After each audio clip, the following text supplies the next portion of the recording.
Sam is a silent archivist of human grief and resilience. Beneath his calm, deliberate manner, there is a man who has mastered emotional containment, but not emotional detachment. He embodies what psychologists call ambiguous grief, still tied to a figure, Angel, who is both gone and hauntingly present through the walls of this hotel. There's a deep ethical loyalty in Sam, possibly bordering on survivor's guilt, common in caregivers who outlive the people they dedicated themselves to. His delayed reaction to Angel's gift of the hotel and his initial refusal reflects internalized boundaries from years of placing others before himself. He's not a man seeking redemption. He's a man carrying legacy, a concept that often leads people either to transcendence or collapse. Sam also holds something rare, empathic integrity. His ability to let silence speak, to allow others to unfold in front of him, mirrors the rarest quality in both therapists and souls, holding space without claiming it. Every sentence in this book is carved, not typed, each one echoing the psychological architecture of grief, memory, intimacy, and time. The writing reads like a conversation with the subconscious. It doesn't rush. It breathes. The author uses contrast masterfully. City versus desert, noise versus silence, life versus memory. The hotel isn't just a setting, it's a character, a living, watching presence. And this is how you make setting bleed into psyche. Brilliant. Dialogue is paced with the patience of a candle burning. Every word from Sam feels chosen, like a man who's learned that words can both heal and harm. The emotional balance is impeccable. It doesn't yell, it lingers. There's a particularly rare trait in this chapter, emotional sophistication. Not sentimentalism, not melodrama. It respects silence. It leaves room for the reader's own memories to echo back. Line like, "Some stories don't need permission to reach the heart," feels real and engrave themselves in your mind. The subtle motif of the letter that hasn't been read yet, that's a literary grenade, quietly ticking, placed in just the right spot. Hotel California isn't about a place. It's about a return to the parts of yourself you forgot existed. It's about the rooms we inherit, the stories we carry, and the people who die without ever truly leaving.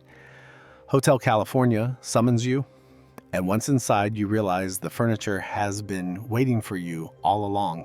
You don't just meet Sam or Angel, you meet your own ghosts, your own mentors, the people you loved too late, and the letters you never dared to open. This isn't a story. It's an emotional exhale after a lifetime of holding your breath. The guests aren't just people who share their feelings or cry. They're people who finally cry. For years, they've been building a dam around their emotions, quietly holding the flood behind their ribs. The flashback that runs throughout the book between Sam and Angel unearths your own self. That collapse isn't weakness. It's the return of your humanity. In psychotherapy, we call this a breakthrough collapse. A moment when emotional suppression meets truth and something ancient inside finally allows itself to feel. But what's striking is what happens after. Guests return. Steady. This is psychological resilience, not the absence of grief, but the refusal to be silenced by it.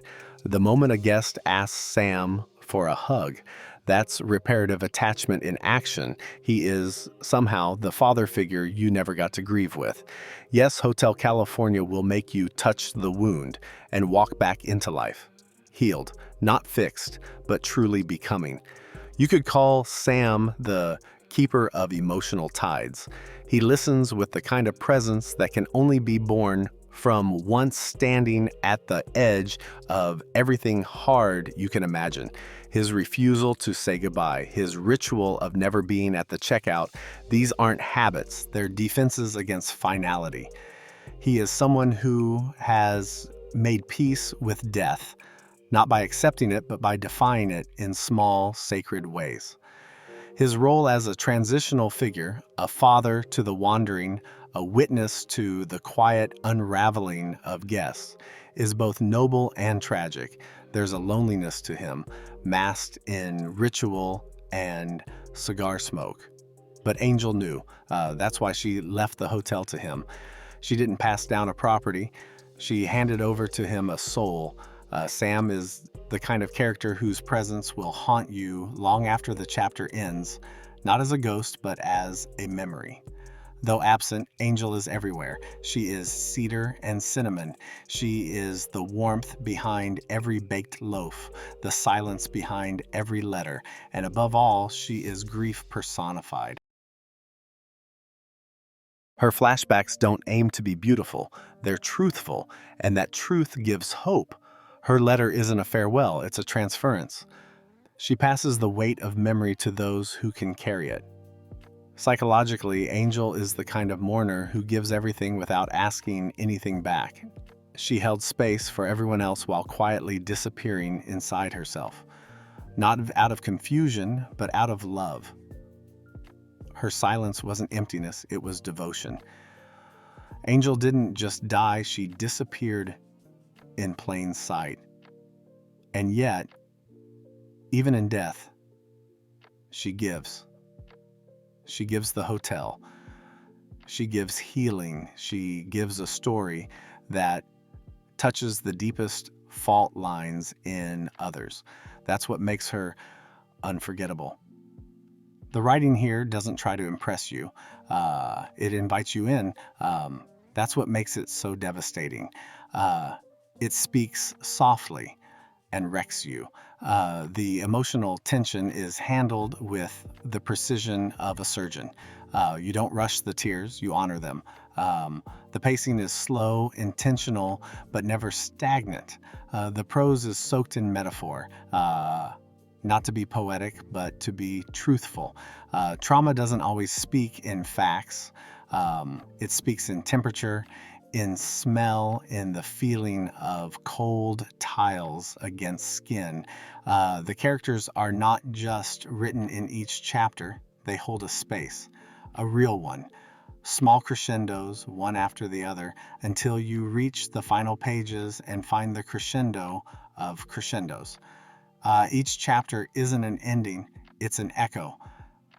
In Hotel California, you may find stories that break you open, not with drama, but with memory, stories that become a mirror, and everything you had refused to feel floods back in. Hotel California is one big promise whispered in ink, that the end of a life can still be the beginning of healing. And the real story? It's just beginning.